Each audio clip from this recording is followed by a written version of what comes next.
You know, for the best car care advice, you should always go to an expert. Here at Motor Week, that's Pat Goss. So let's see what's new this week at Goss's Garage.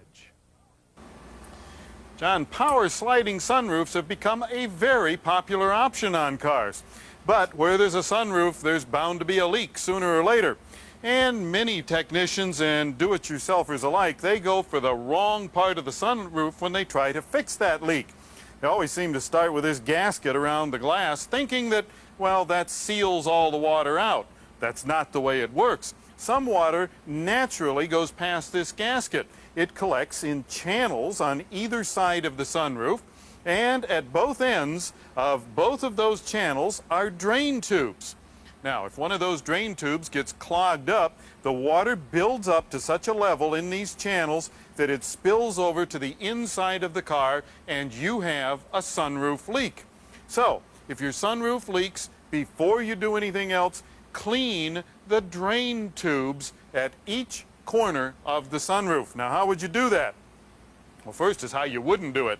You don't take a coat hanger and cut it apart and start probing down in there with it, because if you do, you could have a major problem.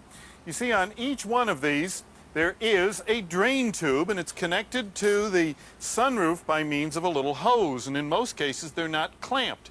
It's just a friction connection. Well, you start probing in there with something that's real rigid, then you'll knock this loose. And remember, this is up inside the headliner. You've got a major problem at that point. What could you use? Well, you could use any of a number of different things like long Q-tips, average Q-tips, pipe cleaners. All of these things work very well. But the absolute best way to do it is right here. Compressed air from your air compressor. But make sure when you use that you cut the pressure back to about 10 to 15 pounds per square inch. Too much pressure? You guessed it, you blow the tube off of the sunroof, and again, you have a major problem.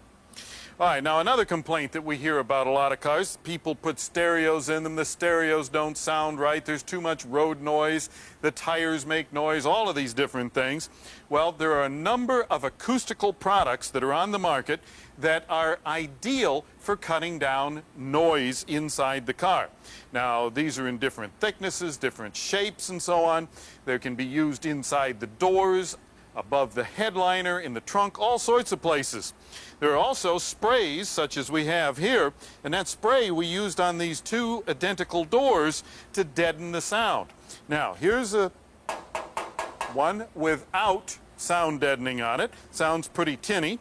Over here is one with sprayed-on sound deadening. That makes a tremendous difference in the way the car feels and sounds.